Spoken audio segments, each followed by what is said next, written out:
Dear learners, since the last few sessions, we have studied some measures of variability.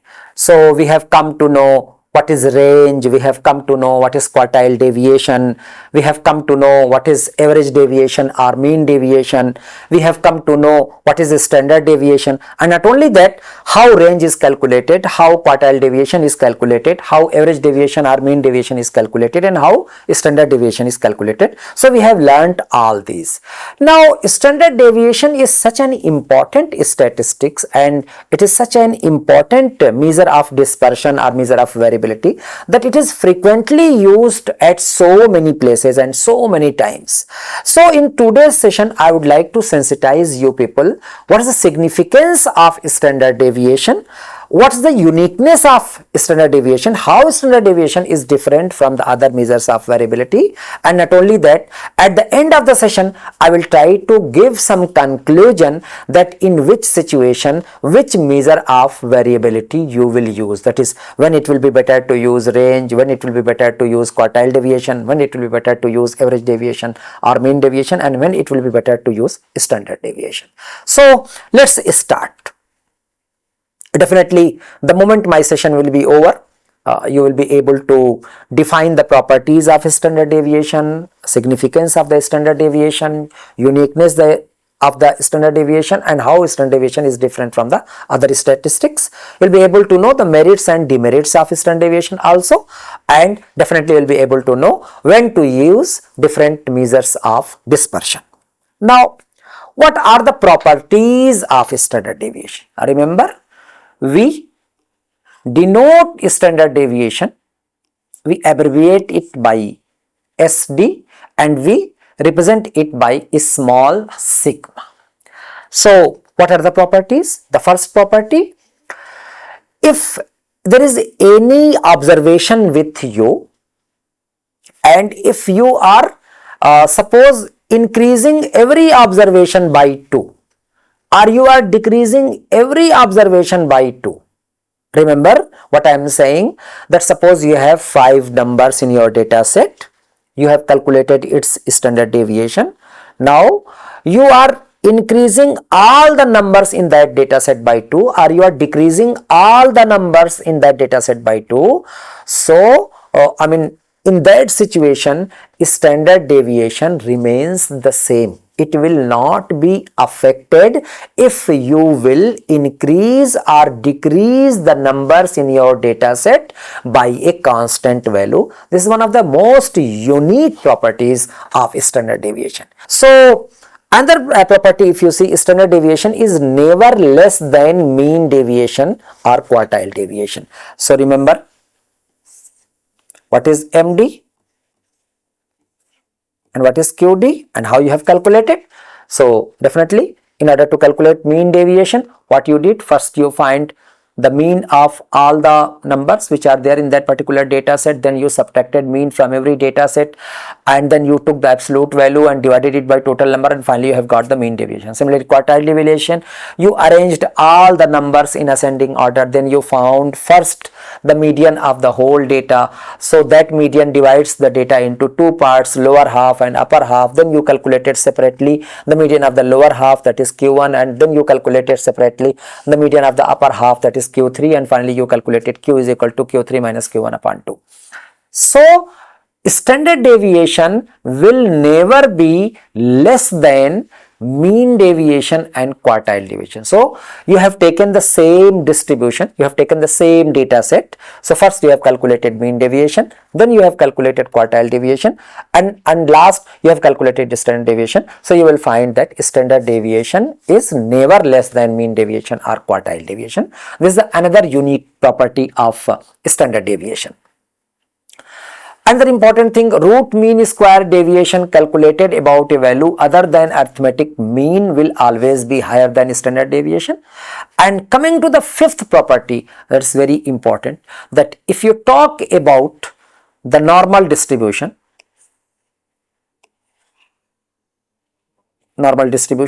so this is the mean. This is the mean. So, mean plus 1 sigma, mean minus 1 sigma, this one, this one. So you will find that 68.26% lie, cases lie. So any population you take, you see it is normally distributed, you calculate its mean, you calculate its standard deviation, then you proceed from mean to plus 1 sigma, you proceed from mean to 1 sigma, you will find that 68.26% cases lie. This is one thing, that's very important. If you further proceed, you come to mean plus 2 sigma, minus 2 sigma, so you will find that it is 95.44% cases.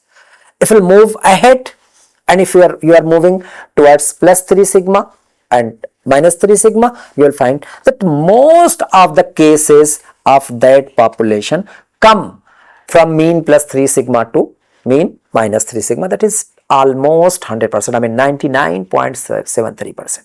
So this is a very unique property, and there are so many studies which are based on this normal distribution. Sometimes we have huge number of students, I mean lakh students or 2 lakh students or 5 lakh students, and we are required to categorize them in various categories.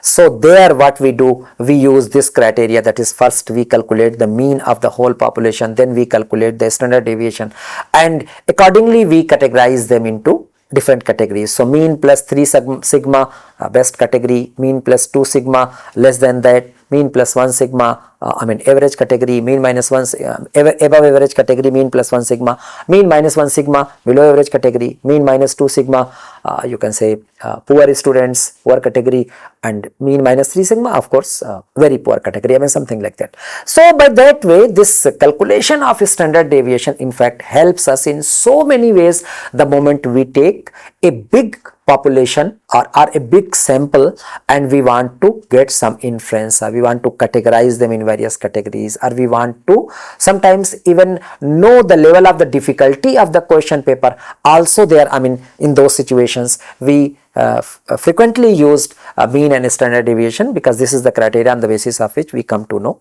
that difficulty of the questions, or sometimes even the difficulty of the whole a question paper.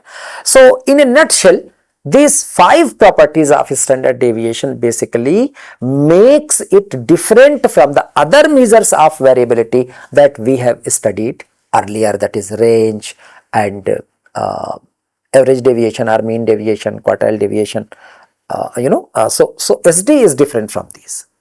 Now one more important property is there that you can see on the slide. So if there are 2 groups, in one group there are n1 numbers, in second group there are n2 numbers, that is n1 observations and n2 observations, and their means are x1 and x1 bar and x2 bar, which is written on the slide, and standard deviation are sigma 1 and sigma 2 accordingly.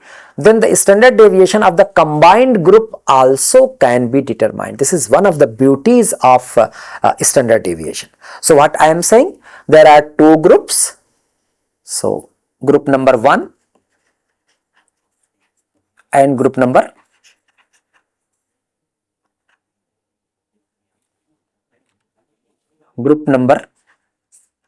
2. So it is n1, it is n2, it is sigma 1, it is sigma 2, and you want to know what is the combined, I mean standard deviation of the combined group, whole group. So you know the SD of this group, you know the SD of this group. Now you are required to know the standard deviation of the whole group. So you can use this formula that has been mentioned on this particular slide. So n1 sigma 1 square plus n2 sigma 2 square plus n1 d1 square plus n2 d2 square upon n1 plus n2. So n1 and sigma 1 already I have explained. What is d1? So this is there. What is d2? This is there. And what is x12? definitely it is a combined arithmetic mean of the two groups.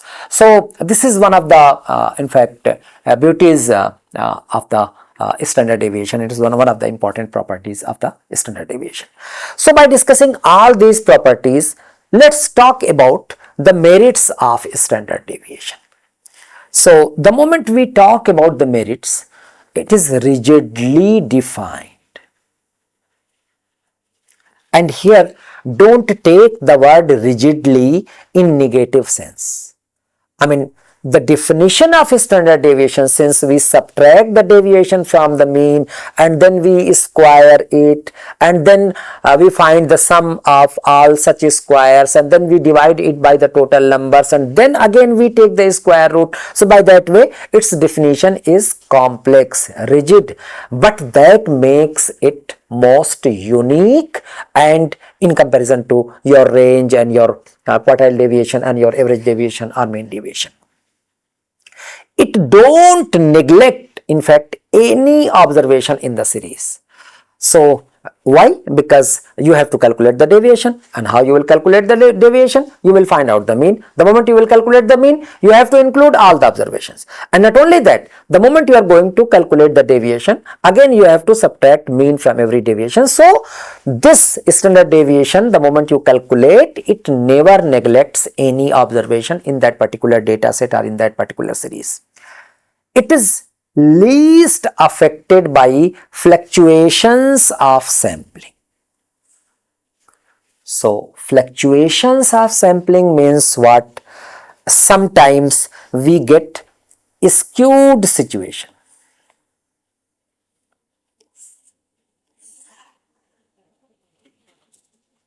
So positively skewed, this is negatively skewed. So, I mean, why we have got this skewed distribution? Simply because some errors we have committed so far as taking the sample is concerned. So definitely, whenever there will be the case that we haven't taken the proper sample and we have committed some mistake in sampling and there is some fluctuation of sampling, in that situation, definitely what will happen? I mean, the other statistics will be influenced or affected, but in comparison to those, SD is least affected. This is one of the most important merits of standard deviation.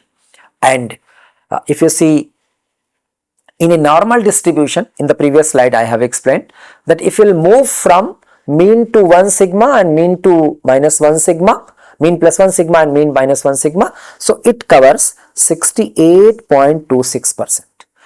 But the same if you move quartile deviation, that is move mean plus 1 quartile deviation or mean minus 1 quartile deviation, then it covers only 50% cases. And similarly, if you go and see mean deviation plus mean plus 1 mean deviation, and similarly mean minus 1 mean deviation, so it contains 57% of the cases. Let me repeat. So what I am saying, if you are moving mean plus 1 sigma and to mean minus 1 sigma, it will cover 68.26% cases. But if you will move mean plus 1 QD and mean minus 1 QD, it will cover only 50% cases. And if you will move mean plus 1 MD and mean minus 1 MD, it will cover 57% of the cases. So out of these, you see that mean plus 1 SD to mean minus 1 SD covers most of the values, covers most of the cases. So again, I mean, in comparison to the other statistics, it is more. So that's why it is known as standard measure. It's one of the most important measures. But simultaneously, besides these merits, standard deviation suffers from some demerits also. So what are those demerits? First demerit, it is complicated, and particularly if you talk about the grouped data. So till now we have taken the examples from ungrouped data. Even in ungrouped data, calculation is complicated because first you will find out the mean and then you will subtract the mean from the every observation, and then you will find the square, and then you will find the sum, you will divide it by n, and then you will take the square root. Particularly the case is complicated when we get our mean in decimal. If mean is a whole number, then relatively the calculations are better. But the moment we get the mean in decimals, things are definitely more complicated. But still, if you compare ungrouped data, it is relatively easier in comparison to the grouped data. In grouped data, calculating SD, calculating standard deviation, is more complicated if you will compare it with average deviation or mean deviation and range and quartile deviation. So this is one of the demerits. It's take lot of time and lot of efforts, and particularly you have to be efficient in calculation also, because if you will not be efficient in the calculation, the chances of committing error and mistake will be more. So this is one demerit, that computing SD is more complicated in comparison to the other measures of variability. Then coming to the second demerit, it cannot be computed for a distribution with open-ended classes. I mean, this is the demerit, and since beginning I am discussing this point again and again. I mean, whether it is mean, whether it is standard deviation, it's very difficult to calculate, to compute with open-ended classes. Then it cannot be used for comparing dispersion of two or more series of observation given in different units. So this point is very important. If you want to compare two groups, if you want to compare two series or more than two series, then you have to ensure that the measurement of every series in the same unit. If one measurement is in one unit and another measurement is in another unit, so huge difference you will find in the standard deviation, and this will dilute the whole situation. So you have to ensure first that in the series, in those two series or more than two series, the measurement has been taken in same unit. Then sometimes if extreme values are there, so it is affected by the extreme values. And why? Because see, the whole calculation of standard deviation is based on the calculation of mean, and the moment I taught you mean, I told you people that how mean is affected simply by one outlier. If there will be only one outlier, if there will be only two outlier, but because of those outliers, there will be extreme change in the mean. So since calculation of SD is totally based on the calculation of the mean, so if mean will be affected by extreme values, by the outliers, then definitely the standard deviation will also be affected by the extreme values. So these are the demerits of standard deviation. Let's come to see when we should use different measures of dispersion.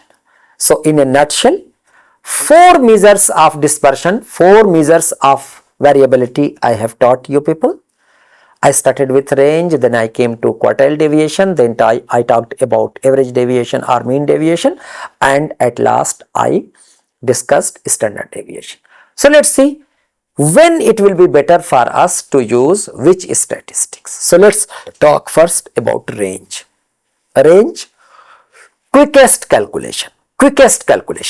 I mean, no complication in the calculation, nothing you have to do, just you have to subtract the lowest score from the highest score. So if you simply want to know the spread of the data, then range will be better. When you want to quickly and easily calculate, when your data is quite scattered, I mean very small numbers are there, simultaneously very huge numbers are also there, it's too much scattered and you don't have enough time, or you don't want to go to do complicated calculations, you want to do easy calculations. In that situation, calculating the range will be better. That is, just subtract lowest score from the highest score and you will get the range. When to use quartile deviation? When the given data set contains few extreme values, and extreme values, that is very small values or very large values. I mean, from the other values in the data set, you have some very low or some very high values. And when you have calculated median as a central tendency, then along with median, QD serves its purpose in the best way. So you have calculated median as a measure of the central tendency, and simultaneously you are required to calculate measure of variability. So I will suggest you people to go to quartile deviation. Quartile deviation along with mean. And when your primary focus is around the median, in that particular situation also quartile deviation serves its purpose in the better way. But when we should use mean deviation, so see, when weightage is needed to given to all scores, I mean you don't want to neglect any score,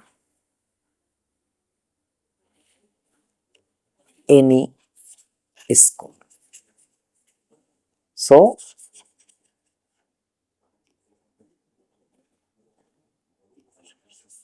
don't want to neglect any score. In that situation, you better if you use mean deviation.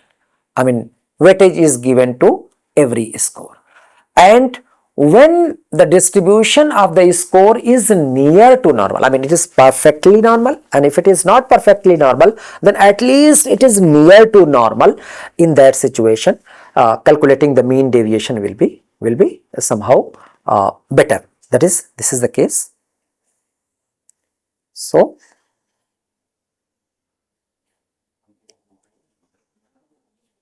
this is the case. So this is the perfectly normal distribution. So either the distribution is perfectly normal, or if it is not perfectly normal, then it is tending to be normal. So in that situation, you calculate mean deviation.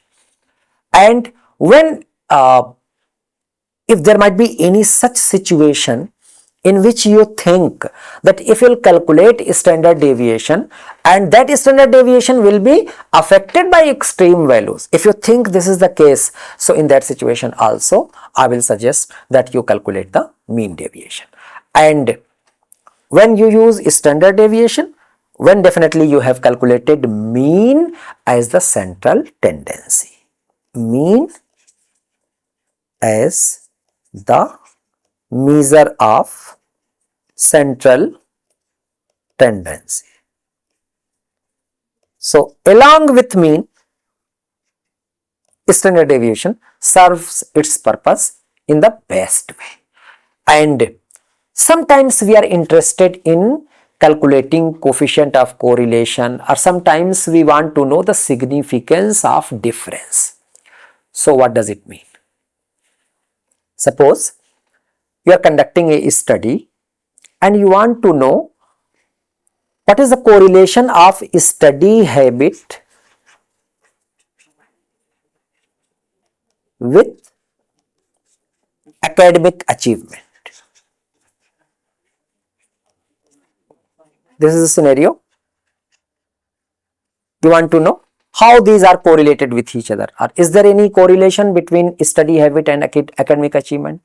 Definitely, if this is a situation, you want to know the correlation, that situation, calculate standard deviation. So establishing the correlations between different variables, if this is the situation, so I will suggest instead of going to calculate range and quartile deviation and mean deviation, you calculate standard deviation. That will serve your purpose most. So if coefficient of correlation is required to be calculated, or there are two groups and you want to know which group is better, or you want to know which group is poor, or you want to know whether there is any significant difference between the two groups. If this is the situation, in that situation also we use standard deviation, because the moment we will calculate the standard deviation, we will utilize it and we will use some formula, and on the basis of that formula we will be able to know which group is better. Let me give you one example.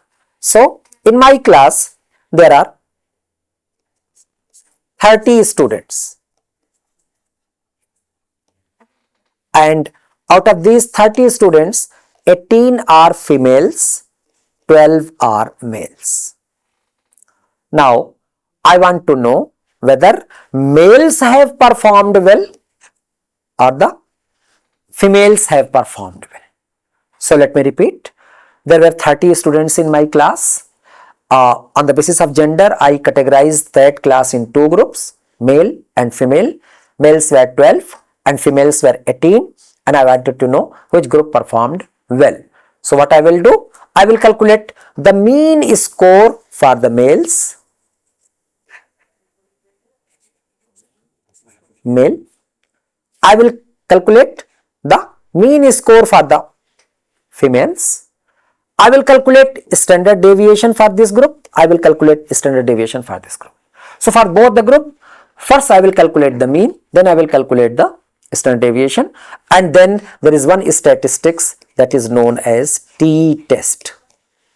And by applying the formula of t-test, what I will do, I'll be able to know which group is better. So what is t-test and what are the conditions under which t-test is applied and what is the significance of t-test? Definitely in the coming classes you will be able to know about that. So at this juncture of time, what I want to say, that if this is a situation that there are two groups or more than two groups or something like that, and you want to know that which group has performed better, so in that situation calculate mean, calculate standard deviation, and by applying some suitable statistics you will be able to know which group is better.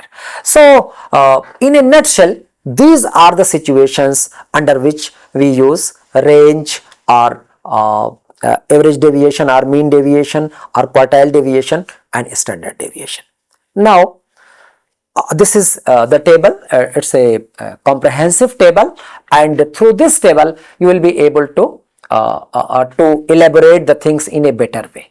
So I have written, if you move to the rows, you will find range, quartile deviation, mean deviation and standard deviation. Then in the column you will find type, calculation, result, items, treatment, extreme values, reliability and use. So whatever I have spoken in the previous slides, related to the previous slides, in fact you will find the summary of this. So let me hurriedly explain it. So what is the type of range? Tells expansion. Quartile deviation, it also tells the expansion. Mean and standard deviation based on average of deviations. Calculation, simply upper limit and lower limit, that is highest score minus lowest score, upper quartile and lower quartile, average of absolute deviation here in mean deviation, and similarly standard deviation is square root. Result, it's simple to understand, and quartile and mean deviation are relatively moderate to understand, whereas standard deviation is complicated to understand. You have to have some theoretical knowledge or you have to have some statistics background in order to understand what is standard deviation. So far as items are concerned, not consider all items. It's not important, not take into account every item, every single score. Similarly quartile also, but so far as mean deviation and average deviation is concerned, they consider all the items.